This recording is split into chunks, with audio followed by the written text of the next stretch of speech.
This is it. Good evening. Hello. Evening. I'm joined by Daniel Solomon, my regular economics correspondent from the Stamford Bridge. Good evening. The Stamford Bridge Memorial Den. Yes, indeed. Well, let's hope that the memories will be back at some point in the not too distant future. Yeah, you're not going to see how much. I mean, we've just got to touch this actually since I've blundered into it, and you're supposed to be an economics correspondent. But what are your thoughts on Liverpool being denied the Premiership in this manner? I'd love it. I mean, this is really what's been keeping me sort of alive, really, during the lockdown, is the thought that they won't win it after being. I think at the last count they were over 1,900 points ahead. And they won't win it. So it will be funny. Because the thing about the Liverpool fans is they never complain. You know, They won't complain about this. You know, this will be taken on the chin. Yeah.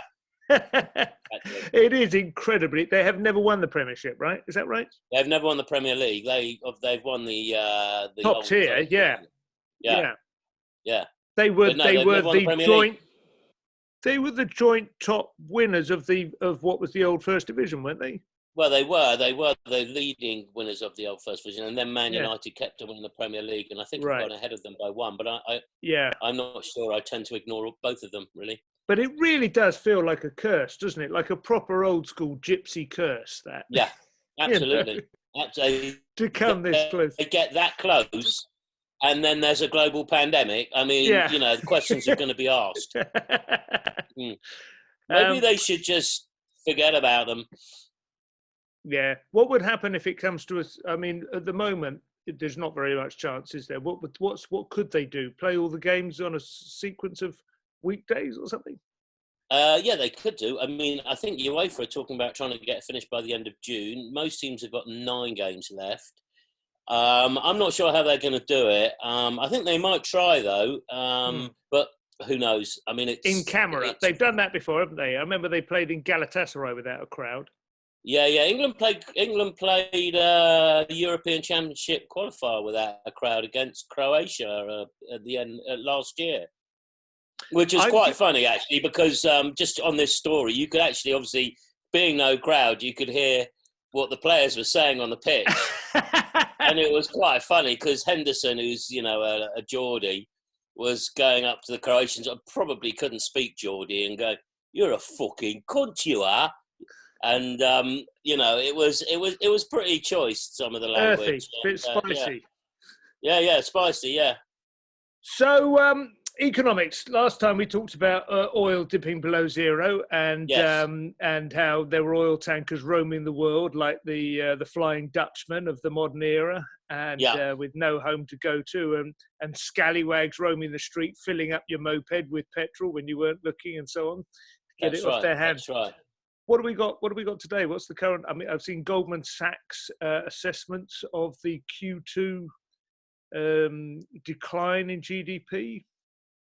I mean, everyone's guessing. I mean, it's going to be huge. I mean, I think people are talking, 20 to 30%. That's went 34%, I think. 34, yeah. I mean, it's going to be off the chart. No one knows how massive it's going to be. I don't think it makes that much difference how big it is in a way, because it's just going to be a figure that no one's seen before.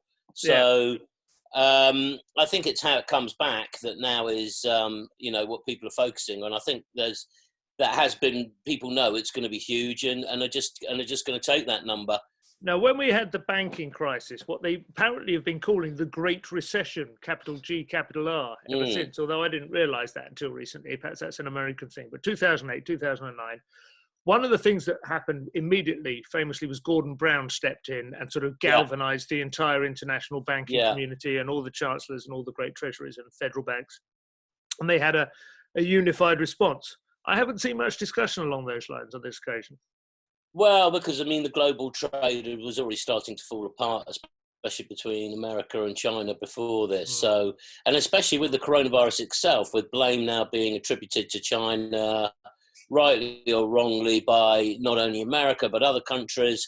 There is no sort of intent for everyone to get together and deal with No. this as a crisis, like it was in 2008, 2009, which is going to make it a lot more difficult to deal with. I have this, there's always this thing about economics, whenever I try and grapple with it, the thing that I think people find difficult, it's a little bit like a virus in itself. It's invisible. You can't see it. You can't sense it. You look around you, the world is apparently made of material objects, some of which, seem to be more in the possession of one person than another. But broadly speaking, the world is a material entity. And yet the whole world of economics is essentially an invisible series of contaminations, or I'm stretching the metaphor a bit, but you know what I mean? There's this kind of sense that it's all just kind of a make-believe almost. It's something that doesn't quite seem true, and yet it has the power to kill people and to make people's lives a misery and so on. And I've always had this sense as a result that it could stretch to the point where it snaps, where the whole notion of debt, the whole notion of financialization of modern society just becomes so complex and then is so undermined. I suppose fiat currency would be the obvious sort of weak point that would just give people would totally lose confidence in the idea, well, what does it mean, 100 billion package to reboot or support out of, at some point it just all becomes nonsense. Yeah, it left. becomes meaningless numbers. Yeah, I mean, and it's created on computer screens with a touch of a button. I think you might notice this one a little bit more, because when things do reopen, I'm not sure that there will be the sort of high streets that you're used to seeing. I think there will be an enormous number of shops will not reopen, restaurants will not reopen, and I really do think this will be noticeable. And I think it will change the way that some places actually look. Yeah. Well, Brighton, where I live, is obviously a huge number of independent businesses down here. One of the great appeals of the place is that it's got the lanes, which are just lots of independent shops, and some of them are nonsense. There's one or two more bonsai trees available possibly than is strictly necessary, a little bit of excess of vintage wear, that kind of stuff. But a lot of people who have no plan B, I would imagine, to get through this kind of stuff, No, and what happened in the last recession, again, 2008, there were a few places which I couldn't believe did survive somehow, the kind of places that seem to be run essentially as hobby shops, with like distressed second-hand furniture, rubbed down with a bit of sanding paper and given a lick of eggshell paint. But kind of really what rushed into the gap were vaping shops, tattoo parlors. It wasn't a very encouraging, it wasn't a very uplifting or edifying experience. No. I think it's just going to be vacant now. I mean, I just see huge holes. I mean, I think there will have to be at some point a change in the planning legislation, because I just think that, with a shortage, especially in London, of residential, and having probably 1 in 4, 1 in 5 shops vacant, there's going to be need to really rethink how property is going to, how it's going to work. How it's allocated, Yeah. That's what they call zoning laws or something, isn't it? Yeah, that's zoning, what we call it. But so the actual change of use could be a big thing. Yeah, I think that will become an issue. That's quite interesting, because you made a bit of money about 15 years ago, didn't you, in that craze for taking old industrial premises and turning them into residential? Yeah, I mean, I invested in that a little bit. That was the old sort of warehouse apartments. Yeah, I mean, risking it now, buying vacant shops and thinking, will there be a change of use? You could do quite well if that law does pass. But if it doesn't, a weird place to live, though, wouldn't it? In a shop, I suppose you have to rebuild the glass front. Yeah, it would.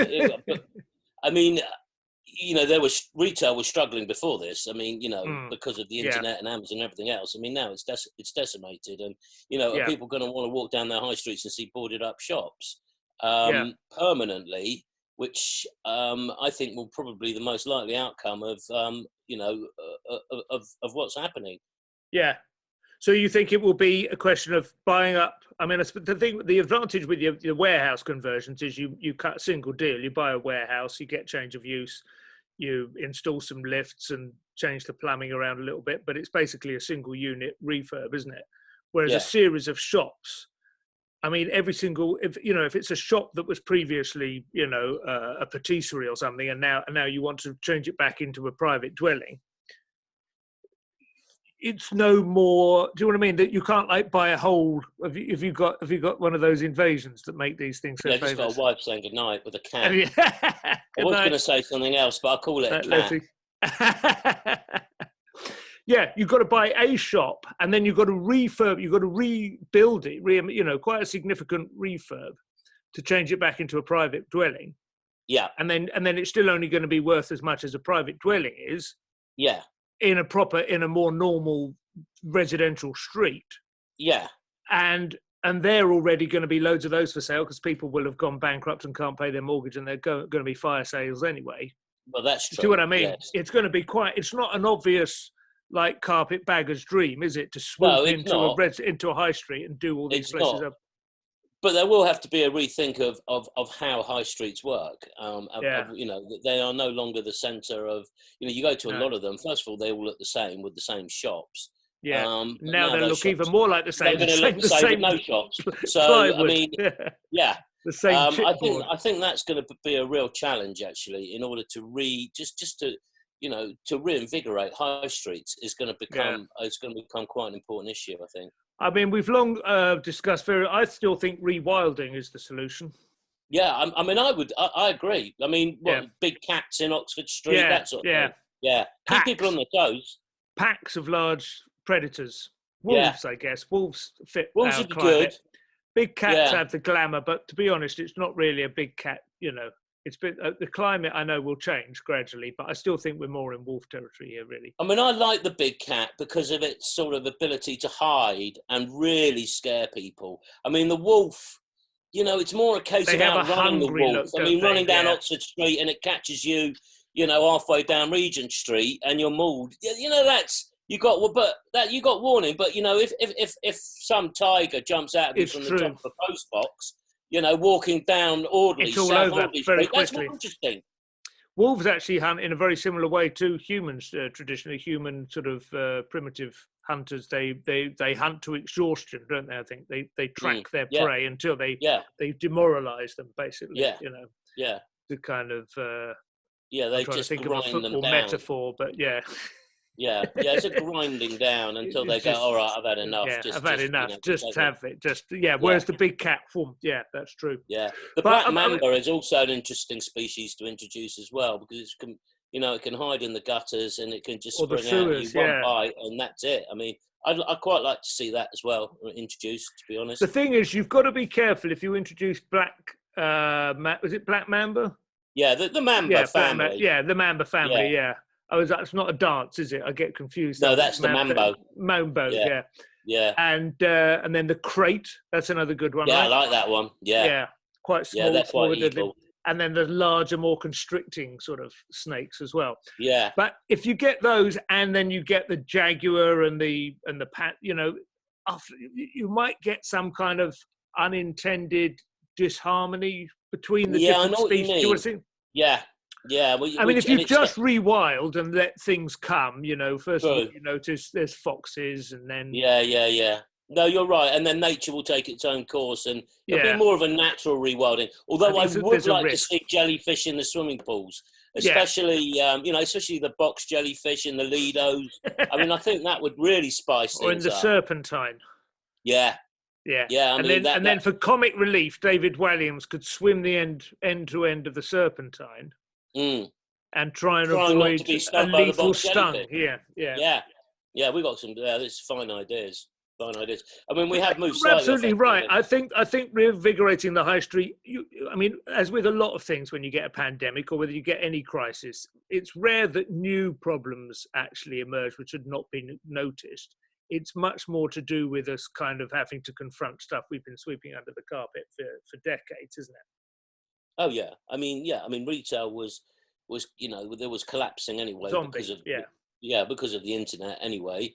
So this has really just pushed it into into something that will not recover now, I don't think. And that's what's going to have to be dealt with. Brighton's solution for a long time has basically been coffee. It's so coffee based, Brighton. Absolutely, that's all it is. And they do have a lot of independent coffee shops, and they take an inordinately long time carving a perfect replica, of Michelangelo's Pieta into the foam Yeah. at the top or something. Yeah, But when you just want to drink the bloody thing. yeah. And it's like the guy's wearing a woolly hat indoors, and you can't quite work out what's going on. But it has been a workable solution. But then again, you've got 2 universities in Brighton compared to quite a small population. You know, there's a lot of young people of that kind. I don't think my parents' generation are that bothered about.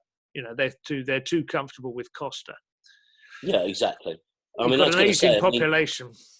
I was just reading today. I mean, Pret, which in most West End streets have at least one shop on. I mean, I think Piccadilly has got 3 Prets on it. If you go into the city, there's literally like one every 5 shops. I mean, it's bonkers. I mean, it's just sort of Pret and the rest. I mean, I hear they're in trouble, and they're looking for a large. Is that Luke Johnson still? I don't know. I'm not sure. I know it was at some point. I mean, I quite like Pret. Yeah. Oh, yeah. It's a great grab. Yeah, I look forward to getting back into one of those. Although it's funny, isn't it? It was not much to look forward to, is it? But it is those little banalities. But yeah. I think that's what I could quite like to picture a high street which was sort of partially based on Brighton's model, where it is just about coffee and snacks and wild animals. But you interconnect that, you make that like digital, and not just in the old-fashioned internet cafe thing with, you know, dismal wired-in hard like screens or whatever, but you encourage people, you know, to regard it as a sort of workspace, hot desking kind of environment. I think the high street has got to be reimagined as a place where people can experience community and pay pretty much by the hour effectively, although that is essentially what happens when you buy a coffee anyway, right? The whole point of a latte is it's like £2.80 for about 15 pence worth of milk and coffee. Yeah. The rest of it is you're paying ground rent. But the high street just becomes that essentially, and that's what people and different, you know, some of them would be quite intensive. Everyone would be working quietly. Other ones would be chattier, you know, or more sport based or whatever. But just a series, just like give up on the whole idea. Yeah. That you're there to buy things, you know. Correct. It is and it's literally just a place to go. Yeah. Well, exactly. interestingly, I don't know. Have you been to the British Library of late, which has just become that? It's just become a place where people go. You join up on the internet. You know, you have to pay, I think, a little bit for the internet, and people just work there. It's become. I'm a member of the British Library. It's £80 a year, which is absurdly cheap. I mean, I don't go that often, but it's still, you know, it's £1.50 a week. Place. Yeah, and then you get your own room as well if you're a member. You know, there's a bit more space, but otherwise you get there early. Loads of international students there. It has a really kind of great, you know. Yeah, feels like it's the future. You know, And the place opposite, the Wellcome Institute, is quite similar as well. The medical research place that has a great cafe and stuff. Great cafes, and they often are bookshops and stuff as well, and gift shoppy kind of vibe, those big ones, you know. But I think that's the way forward. And I think if you then, what you would then do is, you probably know, like, I mean, I don't know what the kind of, what the fees are like, probably not very substantial, but if, for instance, you run a website reviewing cameras and people buy that camera through a link on your website on Amazon, right? If they click in through your website, you get a little bit of money, right? Mm-hmm. I don't know what it's called, but that's quite a big part of the DP Amazon business model of DP Review, for instance, or that other guy. So they go, if you're going to buy this camera, please click on our link rather than just going directly to Amazon. We get a little bit of money for that, right? Yeah. If you were running a cafe, then Amazon could be aware that any shopping done. Oh, I see. Was done from your cafe, even though it was done on your own laptop. Yeah, it would just be your location, and you enter a code, and then they go, "Oh, that's good," you know, and they earn a little bit more money. So it's like they're a shop almost, which is more fun to shop in. And then you could say, let's say, for instance, I'm like I've. You're spitballing here. Let's say you wanted a new pair of football boots. There might be a cafe where that's where people go to buy football boots, and you would meet other parents possibly, or men your own age or whatever, who wanted to buy football boots. You go, I tell you, these new Adidas ones are fantastic. They're very lightweight, although they're quite a narrow foot or whatever. That sort of conversation is going on. Yeah. And you just go there, you have your coffee, You buy your football boots online Yeah. there, and somebody goes, "This site is good," and that site. Yeah. Do you see what I mean? It becomes. Yeah, I'm with you. I think there has to be a complete rethink. I think as much as that is as out of the box as it sounds, I think that has to be, unless they otherwise people, this lockdown is just going to encourage people to not go out. I mean, people are going to work more. They're going to not go out as much as they used to.